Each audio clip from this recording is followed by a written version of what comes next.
Alors je dis le métavers, mais je devrais dire les métavers. Autant de possibilités pour le futur d'Internet, plus largement sans doute pour étudier l'émergence de nouveaux usages. Alors parmi les promesses, les incantations, on va voir quelles sont les réalités virtuelles, mais qui pourraient réellement émerger. Et ce que pourrait changer cet avènement de ce nouveau paradigme pour Internet. On en discute donc avec Christophe Cambord, cofondateur de Civic Power, qui est une association à but non lucratif développant des outils de démocratie numérique.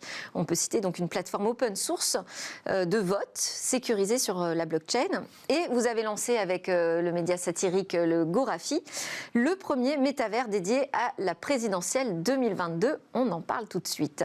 À côté de vous, Cathy Brem, directrice adjointe innovation chez France Télévisions et rédactrice en chef du blog Méta Média qui explore le journaliste et les médias du futur. Et vous avez piloté le dernier cahier de tendance média publié par France Télévisions, donc sur le sujet justement du métavers. Alors, peut-être qu'on va... avec qui je vais démarrer? Avec vous, Cathy. Tiens, je vais démarrer avec vous parce que votre dernier cahier de tendance est titré ainsi « Métavers et métamédia, un troisième chapitre d'Internet ». Donc, on parle d'un Web 3. Et en introduction, Éric Scherer, qui est lui le directeur de l'innovation chez France TV, il explique qu'aujourd'hui, nous allons sur Internet, demain, nous irons dans Internet. Je trouvais que c'était pas mal comme définition pour comprendre un peu où ça va, ce métavers. Mais effectivement, en fait, par rapport à ce qu'on a vu jusqu'à aujourd'hui, on était plutôt dans quelque chose de deux dimensions. Après, on est arrivé dans le web 2.0 avec les réseaux sociaux. On était un petit peu plus dans de l'interactivité. Et avec le web 3.0, on change complètement de paradigme puisqu'on rentre vraiment à la fois dans un Internet plutôt en 3D, dans un monde virtuel parallèle, mais qui est basé vraiment aussi sur une philosophie différente par rapport à ce qu'on a aujourd'hui, beaucoup plus participative, beaucoup plus décentralisée. Et alors, là, on arrive vraiment dans des choses très très grande qu'on va avoir du mal à comprendre assez rapidement. À cerner, tout à fait, parce qu'il y a des choses qui émergeront, d'autres pas sans doute. On rentrera davantage dans le détail sur ce que ça va changer vraiment pour les utilisateurs. Avant, je voulais qu'on présente quand même cette initiative avec le Gorafi. Donc, premier métavers des acteurs de la vie publique et politique, ça s'appelle CryptoPolitics. Et en fait, c'est un jeu que vous lancez. Oui, l'idée, c'est la campagne présidentielle. Il y a un petit peu de pression, les sujets ne sont pas toujours très drôles, en plus le Covid, etc. 80% des jeunes n'ont pas voté au régional, des jeunes en âge de voter, 18, 25 jusqu'à 30 ans. Donc l'idée, chez Civic Power, on fait à la fois quelque chose de très sérieux, qui est une blockchain de vote. Donc l'idée, c'est une technologie qui vise à permettre le vote en ligne, le vote à distance, au travers de son smartphone, de manière à ce que les jeunes puissent facilement accéder à ce sujet. Mais alors ça, c'est pas notre sujet aujourd'hui. Exactement. Notre sujet, c'est CryptoPolitics. Et donc effectivement, à côté de ça, pour intéresser les jeunes, on a, avec le Gorafi, lancé un jeu avec des caricatures des divers candidats et personnalités. Et c'est un jeu de cartes. Caricatures, ils sont tous assez sympathiques, je trouve, visuellement, graphiquement. Ils sont kawaii, ils sont manga, japonais, donc c'est pas méchant, en effet. Oui, pas du tout. Mais dans l'esprit quand même de la caricature à la française, tradition. Et donc avec ça, on explique les mécanismes d'une élection, parce qu'il y a des jeunes en âge de voter qui n'ont pas bien compris premier tour, deuxième tour, etc. Et donc, de manière à, comme ce qu'on vient de dire, à s'adapter à l'ère du temps, à 2022. C'est vrai qu'on a passé l'époque du site web et de l'application mobile. L'idée, c'est de leur présenter un monde un peu plus immersif, où ils sont présents à l'intérieur, et donc on a nos petits personnages qui se baladent dans le monde des CryptoPolitics. Et est-ce que, donc c'est pas juste une blague du Gorafi qui est coutumier du fait pourtant, c'est vraiment, donc vous nous dites, une façon de mobiliser les jeunes sur leurs devoirs civiques finalement. Est-ce que c'est aussi une démonstration technologique? Oui, tout à fait, c'est une démonstration de manière... De ce à quoi pourrait ressembler donc ce métavers? De ce à quoi il peut ressembler. C'est un exemple de métavers, si vous voulez. C'est un métavers dédié, thématique à ce sujet-là. Il y a effectivement des initiatives beaucoup plus, comment dire, générales. On a connu Second Life, peut-être. Oui, le jeu où on fait évoluer des personnages dans une vie qui semble être la vie classique. Voilà, donc nous, c'est plutôt proche d'un jeu de société, c'est plus proche d'un jeu de cartes, mais c'est quand même un monde dans lequel il y a une monnaie, une économie, une décision décentralisée, comme dans le Web 3, comme ce que vous avez expliqué effectivement. La communauté va influencer les règles du jeu, les personnages, ce qu'ils deviennent. Donc on a voulu quelque chose d'assez interactif et donc on a mis en œuvre une technologie qui permet cela. Alors là, c'est la période, je dirais, géniale, parce que finalement, comme tout est possible, eh bien, on voit émerger plein d'initiatives et de nouveaux acteurs.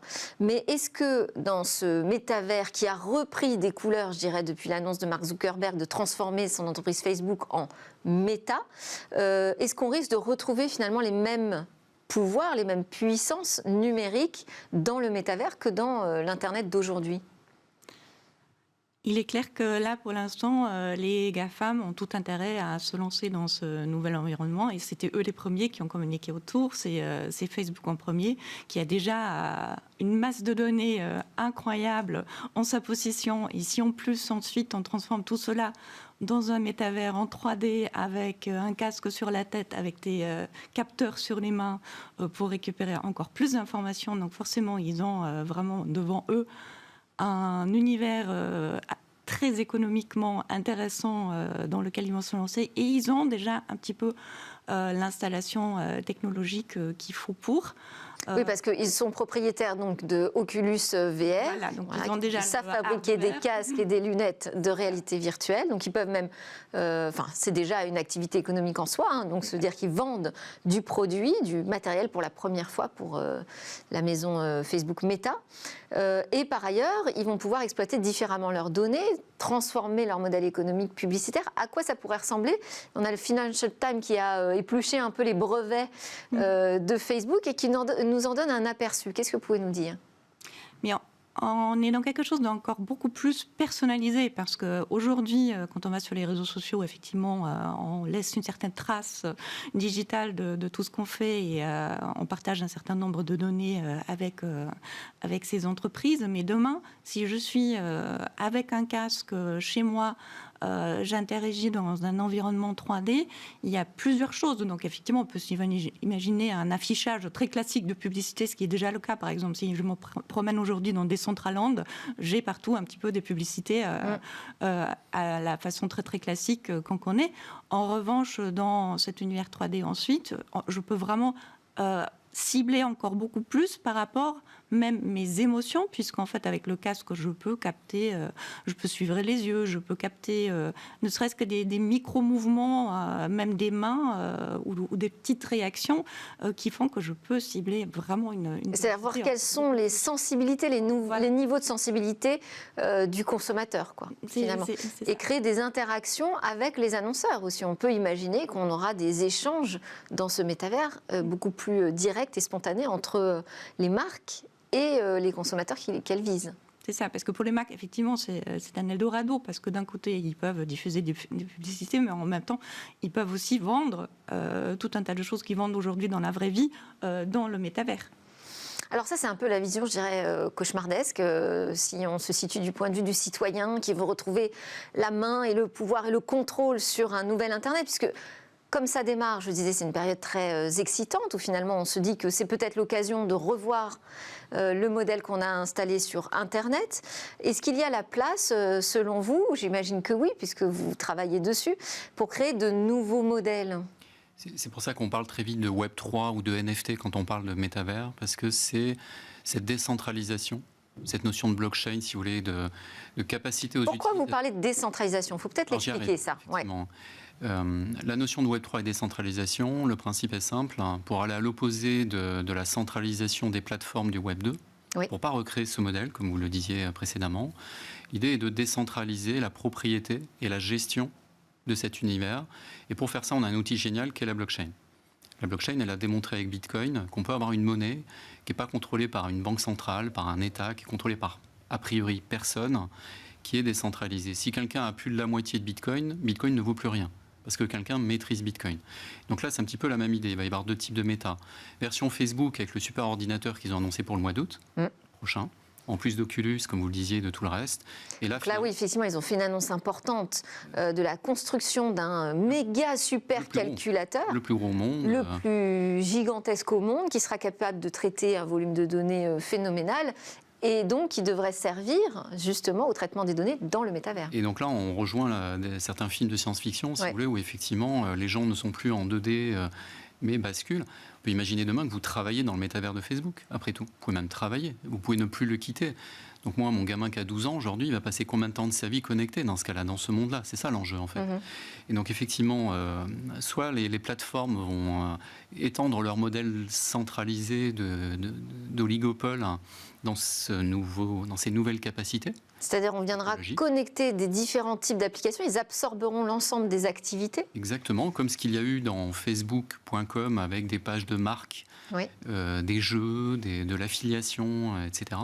Votre graphe social, vos amis, etc. Donc ils vont de toute façon le mettre sur leur méta, option 1. Option 2, qui est concurrente à cela, mais qui ne va pas l'annuler. Je pense qu'il y aura un deuxième monde à côté de ça, et c'est un petit peu ce que l'on essaie de faire à notre petit niveau dans cette initiative, c'est de dire il y a des métas qui pourraient apparaître, des petits mondes qui apparaissent et qui sont décentralisés. Décentralisé signifie ce n'est pas ma propriété à moi, ni à une entreprise ou à une asso, c'est la propriété de la communauté. Alors ça va vous paraître un peu un vœu pieux. Il se trouve que ça existe avec la crypto-monnaie. C'est pour ça que je raccroche ça donc à la blockchain, à la crypto-monnaie. Même si c'est des sujets qui peuvent paraître différents au départ, en réalité, c'est le même sujet, puisque demain, ce monde virtuel, s'il est opéré par des ordinateurs décentralisés, où tout le monde, sur un serveur, peut héberger une partie de ce petit monde-là, au lieu que ce soit centralisé dans le superordinateur de Facebook. Si tous ces gens-là, ils ont des jetons, des pièces, si vous voulez, et que ces pièces permettent de voter, on peut recréer un petit peu ce qui se passe dans la vraie vie, une sorte de démocratie, si vous voulez, où la majorité peut orienter les règles de cette société virtuelle. C'est-à-dire qu'on a aujourd'hui l'outil technologique qui permettrait effectivement l'émergence de plusieurs métavers, mais ça pourrait déjà exister, je dirais, ça existe d'ailleurs, il y a déjà des communautés sur Internet. Pour autant, il y a quand même des géants. Et les gens sont peu nombreux et assez localisés. Comment est-ce qu'on inverse? Comment est-ce qu'on peut trouver des modèles qui vraiment fassent basculer un modèle quand même de centralisation des puissances à un modèle plus décentralisé économiquement? Et là, c'est vraiment en faisant émerger plein d'initiatives comme la vôtre, ou en ayant beaucoup plus de gens qui ont aussi les capacités professionnelles à le faire, en formant les futurs utilisateurs et en formant les futurs fabricants d'autres blockchains, pour qu'on ait un maximum de gens qui sont face à ces géants. Il ne faudrait pas reproduire le modèle qu'on a eu avec les réseaux sociaux où ces géants ont acquis toutes ces petites startups à droite à gauche qui faisaient des choses très très très avancées, parce que c'est pas Facebook, c'est pas Mark Zuckerberg qui a inventé tout l'environnement qu'on a aujourd'hui dans le Web 2.0. C'était des petites entreprises justement qui étaient très en avance, notamment parfois aussi en Europe, qui se sont fait racheter par les géants. Donc ça veut dire prendre conscience quand même qu'on va dans cette direction, qu'il y a des technologies aujourd'hui qui existent, il faut miser dessus et protéger donc, notre capital technologique et économique en Europe. Si on prend des exemples plus concrets, puisque vous vous intéressez au modèle des médias du futur, à quoi ça pourrait ressembler un média demain dans le métavers ? En fait, on a aujourd'hui des petites briques où il y a des médias qui ont essayé de s'approprier le métavers et tout l'univers qui est autour. Demain, ça pourrait être vraiment un monde à part dans lequel on n'est pas forcément obligé de reproduire exactement ce qu'on a aujourd'hui dans le vrai monde, parce que ça n'a aucun intérêt. En fait. C'est ce que j'allais dire. Si on diffuse Smart Tech voilà, avec des avatars, est-ce que ça change quelque chose fondamentalement ? Pas vraiment. Donc, pour nous, ce qui nous intéresse vraiment dans ces nouveaux mondes, c'est de pouvoir interagir beaucoup plus avec notre public, et notamment avec un public un petit peu plus jeune, puisqu'on le sait très bien que c'est la génération Z et les générations alpha qui sont naturellement dans ces univers 3D. Et même d'autres générations qui sont arrivées avec la pandémie, avec cette appropriation beaucoup plus des univers 3D qu'on n'avait pas du tout avant d'être enfermés chez nous, être obligés de participer à des réunions virtuelles. Donc nous, médias, on peut vraiment prolonger les univers qu'on sait fabriquer dans le monde réel, les séries, des films, dans ces univers dans lesquels même on peut co-construire peut-être quelque chose avec nos publics, puisque toute cette philosophie repose aussi sur beaucoup de créativité. Donc, Oui. dans le gaming aujourd'hui, dans Fortnite, dans Roblox, les joueurs eux-mêmes peuvent fabriquer leur Créer propre monde. des univers. Oui. Et donc, c'est pas que nous, médias, qui allons proposer quelque chose d'un univers, mais on peut même le faire enrichir vraiment avec. Et d'ailleurs, dans votre rapport, vous parlez du gaming. Vous dites le gaming, c'est la nouvelle télé. Mais c'est un petit peu ce qui se passe. Qu'est-ce que ça veut dire, ça ? Le Web 3.0 repose quand même beaucoup sur la philosophie du gaming. Donc, à la fois dans le côté participatif, à la fois dans le côté un petit peu ludique, dans l'interaction. Les objets virtuels. Et les objets virtuels, et voire même l'esthétique aujourd'hui, encore aussi les skins, voilà, donc les avatars. Donc toute cette liberté qu'on a aujourd'hui dans le gaming, c'est vraiment la première porte d'entrée un petit peu aujourd'hui du métavers tel qu'on le voit se manifester aujourd'hui. Alors ça n'empêche pas de faire des contenus tout à fait sérieux et impliquant comme les questions d'élection d'une nouvelle présidence d'un pays. Je voulais revenir sur le jeu donc crypto-politique, ce que vous lancez, donc un premier métavers de la politique finalement. Donc vous l'avez expliqué, ce sont des cartes à collectionner, un peu sur le modèle de Sorare, Storare, qui est notre start-up française, mais elle qui s'intéresse plutôt aux footballeurs qu'aux politiques. Donc c'est un peu le même principe. Donc elles sont adossées, vous l'avez dit aussi, à une crypto-monnaie. C'est une monnaie qui n'existera que dans ce jeu. Tout à fait. Mais qu'on pourra quand même convertir en euros. Alors oui, effectivement. L'industrie du jeu... Et pourquoi c'est ce choix, c'est-à-dire de faire rentrer de l'argent finalement réel dans ce métavers et en plus dans la politique? D'abord l'industrie du jeu, effectivement, avec l'annonce de Microsoft qui est récente aussi, on voit que c'est 2 fois l'industrie du film. Le rachat d'Activision Blizzard. Tout à fait, et on voit que le marché du jeu, j'ai regardé les chiffres, c'est 2 fois en volume l'activité du cinéma. Donc c'est vrai que ça a été très vite, et pendant le Covid, ça s'est accéléré. Donc le jeu est un nouveau média, en effet, parmi tant d'autres. Il n'y a pas que l'écrit, la vidéo, il y a maintenant le jeu. Effectivement, cette histoire de méta transforme le jeu de manière encore plus immersive, si vous voulez, va encore accélérer ce phénomène. C'est-à-dire que le jeu est plus forcément ludique. C'est ça, ça devient... Exactement, c'est un mode de vie. Un mode de vie, si vous avez vu Adidas qui a racheté cette société française aussi Rect qui fait des NFT de chaussures, pourquoi ils font ça? Parce qu'ils créent des chaussures virtuelles. Ouais. Et moi, j'ai un ado qui a 17 ans, et effectivement, je pense qu'il est prêt à acheter une somme d'argent qui est peut-être équivalente dans le monde réel et dans le monde physique. Pour équiper son avatar de super chaussures. Ça peut vous paraître fou, mais oui. La réponse est oui. Et vous allez voir apparaître tout un tas de modes comme ça, et je pense que les marques vont se positionner dans ces mondes virtuels au travers de ces objets. Objets NFT, donc blockchain, sécurisé, on est sûr qu'il existe, cet objet, et il a une existence digitale, mais unique, une forme d'unicité et donc une valeur, parce qu'il a une rareté. Maintenant, j'en reviens à votre question, pourquoi des euros dans notre cas? Nous, on veut le financer, on veut qu'il y ait une activité économique de manière à pouvoir grandir. Et tout comme Oculus permet à Facebook de démarrer une activité économique, nous, c'est pareil, c'est un jeu. Vous pouvez participer gratuitement. On vous offre des cartes au départ, mais si vous vous passionnez pour ce jeu et si vous y passez beaucoup de temps, si vous voulez des cartes qui évoluent, des cartes plus fortes, vous pouvez acheter des cartes. Et ce n'est pas obligatoire, mais vous pouvez le faire. Donc mais on pourrait les acheter avec cette monnaie virtuelle uniquement. Oui, donc cette monnaie virtuelle, vous pouvez la gagner. Dans le jeu, on va mettre en œuvre des mécanismes où vous allez gagner cette monnaie, ce qui fait que vous pouvez faire évoluer le jeu comme la plupart des jeux d'aujourd'hui mobiles, où vous pouvez finalement dans le jeu ne jamais mettre d'euros, y passer beaucoup de temps. Et votre temps, finalement, c'est une forme d'argent. Et vous pouvez, en vous investissant, en jouant beaucoup, gagner de cette monnaie qui s'appelle le SIP, de manière à acheter des cartes avec le SIP. Si vous voulez accélérer le temps et si vous voulez y passer moins de temps, mais malgré tout faire évoluer votre jeu et votre jeu de cartes, vous pouvez acheter des coffres. Et en ouvrant ce coffre, à l'intérieur, il y a des NFT de SIP que vous allez découvrir. Et comment vous achetez des coffres? Au travers d'une application mobile qui est dans le store de Apple ou de Google, ce qui est une manière pour nous de capter. Ça répond un peu à votre question de tout à l'heure. Comment des activités comme ça vont émerger? Il faut qu'on rencontre une audience. Oui. Donc on le fait grâce à des deals comme Logographie, qui a une position géniale pour nous, tout à fait la même finalement. Côté satirique, d'effets sociétaux, y compris la politique. C'est d'actualité en ce moment la politique. Mais il faut aussi qu'on arrive à toucher les consommateurs, les gens, les clients. Et donc, on y arrive au travers des stores, tout simplement. Donc, on attaque les GAFA par eux-mêmes, finalement. Ils ont l'audience. Il faut bien qu'on arrive à convertir cette audience pour la faire venir. Donc, au travers d'une app, vous pouvez acheter des cartes. Vous pouvez aussi, au travers du jeu, du web, directement rentrer dans le jeu sans payer. Vous pouvez avoir une activité au sein de ce métavers. Vous avez du SIP. Avec ce CIP, on va vous demander votre avis.